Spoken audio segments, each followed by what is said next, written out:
I've been praying that God would help me stop sinning. Like that was literally my prayer every night. Lord, I don't want to do this anymore. I don't want to do this anymore. Carlos Whitaker had achieved a lot as a worship pastor, church creative director, and as a traveling musician, but he was still struggling with sin. And so I tried my hardest to stop sinning, and I just couldn't. And so I was so angry that my sin had destroyed my life, my ministry, my family, everything. Like the thief upon the cross, I'm as guilty as can be. Like the woman at the well, I've got shame that runs so deep. Today, Carlos has found freedom, and God is still using him to speak truth and share Jesus with others. You're going to hear his story on this episode of GPS, God, People, Stories, a production of the Billy Graham Evangelistic Association. I am Jim Kirkland. And I'm Phil Fleischman. With the state of our country at the moment, Carlos Whitaker's story is a timely reminder that God can heal us from brokenness and empower us to live out our faith. In addition to hearing Carlos talk about that, you're also going to hear insight from Billy Graham. If ever there was a time when Christians need to pray for love and patience and understanding, it is now. More from Mr. Graham later on. He mentioned the need for prayer, and if that's something you need, please call our 24-hour prayer line. The number is 888-388-2683. Whatever you're going through, someone is there to pray with you. Again, the number is 888-388-2683, and it's also listed in the show notes. GPS. God. People. Stories. I was born in East Los Angeles, California, East LA. My dad is a first-generation Black Panamanian from Colón, Panama. My mom's Mexican. She's a first-generation immigrant as a Mexican into the country. So I'm half Black, half Mexican, all Hispanic, though, all Latino.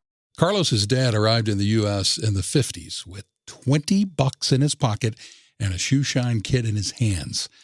Now, from that humble beginning, he went on to earn a doctorate degree, become a pastor, and start a bilingual church near Los Angeles.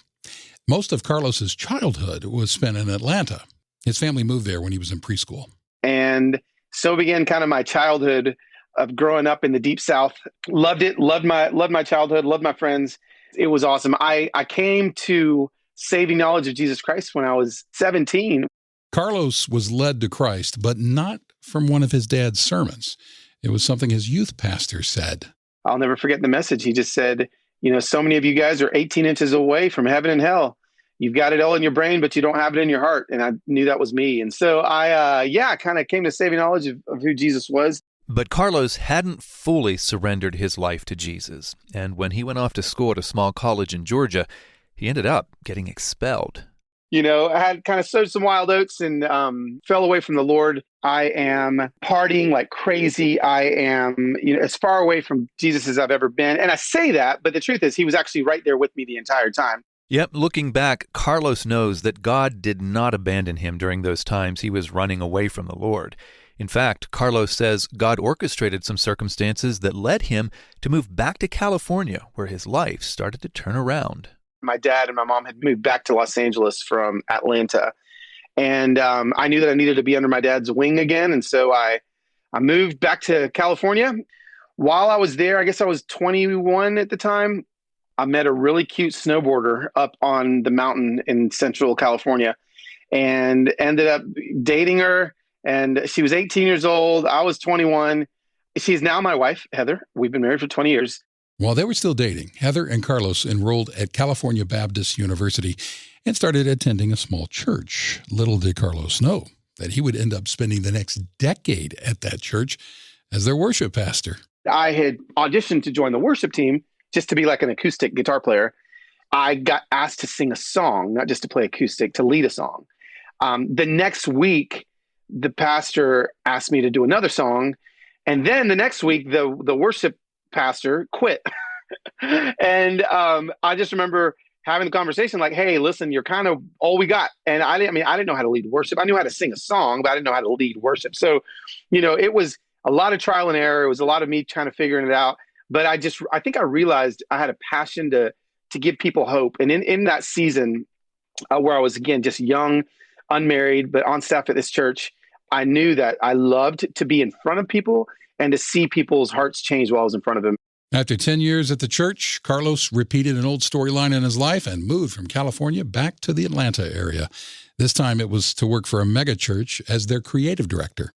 After 3 years of doing that, Carlos felt God calling him to shift careers again when he was able to sign a record deal. So Carlos and Heather moved their family to Nashville. But another change was on the way soon after. Then 2014, felt the call again to shift in my ministry and ended up writing my first book called Moment Maker. Kind of did it while I was leading worship, not necessarily thinking I would ever not lead worship again, but realized that way more people were listening to what I had to say than anything I was singing. So I realized, oh, wow, like maybe I'm more of a thought leader than a worship leader, and really poured everything into my next 2 books after that and speaking full time. And so as I am speaking to you now, I just published my 3rd book and I travel full time. Well, at least hopefully when this pandemic is over, I'll get back to traveling. Nothing's really happening right now, but travel full time. I speak at churches, at conferences, at secular events. If all that sounds like quite a whirlwind, yes, it is. Carlos agrees. From worship pastor to creative director, then from traveling musician to speaker and author, Carlos has done a lot of different things in his ministry career. He's also been very active on social media lately, too, and so he's now ready to add evangelist to his list of vocations. I've never felt more like an evangelist than I do right now in this season, because I'm now speaking in front of non-Christians and I'm seeing the work of the gospel happen. And so it's crazy. And so, I'll tell you, I don't know what I'm going to be doing in 5 more years. I'm a 45-year-old guy, maybe at 50, who knows if I'll be doing something else. But I just feel like this is the way I was created to live, and I love this rhythm. And what a better time than right now for Christians just to be hope to everybody. And it's working, man. I'm seeing it happen. I'm seeing people far from God come near him. While Carlos is thankful for all the great things God has done through him, he isn't about to say that life is perfect. Far from it. Some family health issues and dealing with COVID-19 have added up for a really tough season. And then there's the social unrest of the last few months. Plus, there's a big part of Carlos's story we have not told you yet. Here's the deal. Like 10 years ago now, my life fell apart. I'm touring. I'm out with the Newsboys and Hillsong, doing all the tour stuff. My anxiety had peaked to a level that I'd never experienced before. And so I started to medicate. I started to medicate with alcohol, started to medicate flirting outside the lines of my marriage. And I was in the back of our condo with our 3 kids in Nashville at the time. And I remember walking out to grab my laptop, and I realized that my laptop was gone, my wife was gone, and dinner was still being cooked on the stove. And I knew, my heart in that moment knew that all my secret sin had been exposed. And within a few minutes, there was a knock on my front door. It was my best friend, Blake, and his wife, Allie. And they said, "Hey, Heather knows everything. She knows all your secrets. She wants the kids and she wants you out." And so began the darkest season of my life. Separated from his wife and kids and staring his addictions and anxiety square in the face, Carlos became very angry at God. Because I've been praying that God would help me stop sinning. Like that was literally my prayer every night. Lord, I don't want to do this anymore. I don't want to do this anymore. And so I tried my hardest to stop sinning, and I just couldn't. And so I was so angry that my sin had destroyed my life, my ministry, my family, my friendships, everything. Carlos repented, and he asked for God's forgiveness. He began going to therapy and marriage counseling, and some things started to get better, but not fully. Then he had a conversation with his dad that really changed everything. His dad told the story of a woman he prayed for at a revival in Panama. The woman asked Pastor Whitaker to pray that God would clean the cobwebs of sin out of her life. But when she asked him to do that 3 nights in a row, Carlos's dad had a revelation. My dad said he looked at her and he said, "No, we've been praying the wrong prayer. Tonight we don't pray that he cleans the cobwebs. Tonight we pray that he kills the spider." And he told me that. And he said, "I've watched you your entire life clean the cobwebs of sin." He said, "Carlos, you can't keep going to therapy and just clean the cobwebs of sin. You've got to find the root and kill the spider."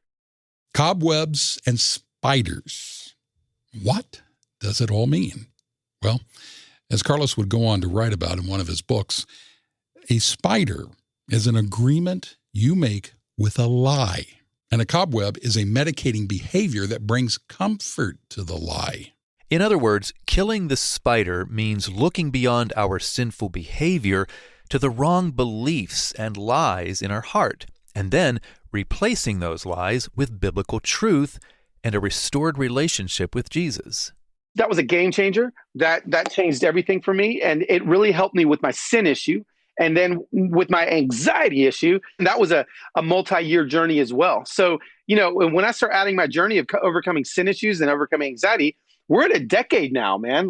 This isn't an overnight thing. And so, if anyone's struggling with any of this stuff, just know that the long game of obedience is what you want to do. It's not going to be overnight. Not that God can't heal you overnight. I've seen it happen to a lot of people. It's just that sometimes he doesn't. And if he doesn't, just be consistent. Consistently reminding himself of God's truth and living his life in a way that follows the truth of Jesus is how Carlos has found freedom over the past 10 years. Over time, Heather forgave Carlos, and today their family is reconciled. But as we mentioned before, the Whitakers have been going through hard times lately. Not in their marriage, but in their circumstances. My daughter got sick in November of last year with some mystery bacterial pneumonia in her lungs. And she was in the hospital for 21 days, and it was the hardest 21 days of my life, of our whole entire family's life. Carlos says God rescued his daughter, but then came COVID-19, and his daughter's lungs weren't fully recovered yet, so they've had to be really careful. Most of Carlos's speaking engagements have been canceled, and his mom contracted the coronavirus. And then, we find ourselves in this very unique space, fighting racial injustice. We've been called to be the hands and feet of Jesus. And if you're the hands and feet of Jesus, you've got to stand up for the oppressed. You've got to stand up for those that cannot stand up for themselves. And so that's what I'm doing, man. It's what I'm doing right now. It's what I feel called to do. And, I just think I'm going to get louder and louder about these issues, all the while bringing it back to the gospel. On both Facebook and Instagram, Carlos has been posting videos, live streaming, and addressing issues in a way that points people to Jesus. And he's excited that in the middle of all that's been going on in the world and in his own world, he has an opportunity to help others navigate issues of race and faith. I grew up in a white high school. Most of my friends are white. So I honestly feel uniquely gifted in this moment as a black man in America. I feel uniquely gifted to speak to kind of white middle-class America in a way that is safe for them. And so what I've been doing is I've been having hard conversations in a space of grace and filled with just a safe place for people to ask me questions they may not know about. I've been doing a lot of Q&As with my audience, and they'll ask me questions that they would be scared to ask anybody else. We all have fears and worries and doubts. And in whatever Carlos Whitaker does, he wants to bring hope to people who feel hopeless. No matter what season that you're in, no matter how horrible, hard of a season you're in, the promises of God are still true, and you can still hang on to those promises. And in the depths of my darkest moments of anxiety, in the depths of my darkest moments of losing my family, in the depths of the darkest moments of my oldest daughter being extremely ill, I found a peace that passes all understanding that really literally pulled me out.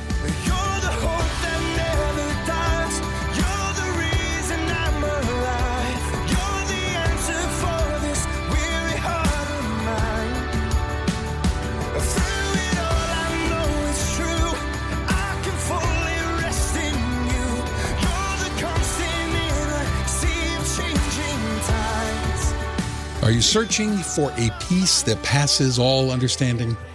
We know where you can find it. In fact, the only place you will find it ultimately. And that is in a relationship with Jesus Christ. You may need healing in your life like Carlos Whitaker did. You may need strength to get through everything you're struggling with today.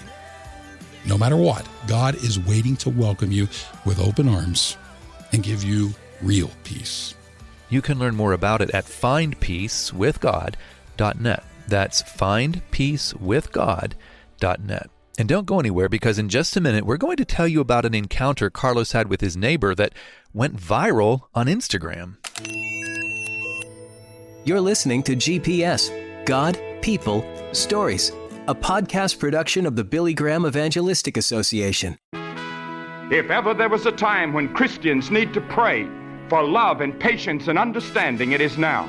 Billy Graham. It seems to me that those of us who believe in Jesus Christ could help to lead the way in love, tolerance, and understanding. Certainly the world today is searching for a way out of the problems, the dilemmas, and the confusions. There seems to be no answer to the race problem, no answer to the political problem. Both problems can be met by Jesus Christ, who said, I am the way, the truth, and the life. Within the meaning of that statement from the lips of the Son of God was enough comfort to ease the sufferings of the tormented, enough wisdom to satisfy those yearning for understanding, and enough power to set the great Christian movement in motion. How can you have this life? 3 things are necessary. First, you must repent of your sin. Secondly, by faith, you must receive Christ as your own Savior. And thirdly, you must be willing to obey Him. Will you make this decision and this commitment at this moment? Your life can be changed and you can have a new dimension of living. So those 3 steps that Billy Graham just talked about, would you like to talk with someone who can help you understand what that all means in a little more detail? Well, call our 24-hour prayer line right now. The number is 888-388-2683. That's 888-388-2683. Carlos Whitaker has been our guest on this episode of GPS. He spoke earlier about how he's been vocal on social media on issues of race and justice and faith. And Carlos is very honest about his own shortcomings in these areas, as he recently shared in a video about meeting his neighbor. I've got this neighbor across the street who I'll just be honest, he's like a grumpy old man. And I'm a black man living in an all-white suburban neighborhood in Nashville, Tennessee. So, I'll be honest with you, when somebody's not nice to me and won't talk to me, I build a narrative in my head. He hates me. He probably hates me because I'm brown. And he's got these 2 statues of 2 white bunnies in his front yard. And he kneels down in front of the 3-foot bunny and the taller bunny, and he starts painting that bunny black. I walked over across the street to him and I just said, hey, listen, I hate that this is our first conversation. And the second I got into his yard, he's smiling ear to ear. Hi, my name's James. I've lived here since 1956. And I said, can I ask you, neighbor, why did you paint that bunny black? He said, well, with everything that's going on in our country right now, he's like, I'm in my 70s. I don't want to risk getting corona. I don't want to risk getting sick. So I can't go down to any protests. But I figured this was a way for me to protest. And this was a way for me to say that George Floyd's life mattered. So I thought I'd paint the bunny. He said, I grew up in segregation here in Nashville, Tennessee. And my parents during segregation hired a black servant. And she cooked my food, combed my hair, helped me brush my teeth, taught me math. She ended up being another parent to me. And I can't fathom anyone looking at her any different just because of the color of her skin. So he's saying this to me and I'm like weeping, right? I'm like crying. And so I finally tell him, I said, hey, listen, I need to be honest with you. I've harbored some ill feelings against you and I need to apologize for anything I've ever felt against you. Will you please forgive me? James did forgive Carlos, and they're quickly becoming good friends. And they've been doing interviews together for local and even national news shows talking about their experience. I wanted to show people some hope that even in the midst of all the conversations about racial injustice, we can, if we just take it upon ourselves to admit our biasness and apologize for our biasness, because we all got them. Listen, I'm a black guy that has bias, so all my white friends have them too. If we can walk across the street, have these conversations, ask for forgiveness, I think that's going to propel us towards reconciliation faster than any policy ever will. Good insight and advice. We are grateful that Carlos Whitaker shared his perspective and that part of his story with us on this episode of GPS. And we are glad that you took the time to listen. I'm Jim Kirkland. And I'm Phil Fleischman. GPS, God, People, Stories. It's an outreach of the Billy Graham Evangelistic Association. Always good news.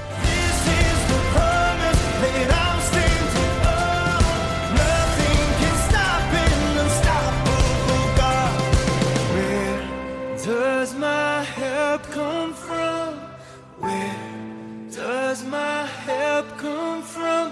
My help comes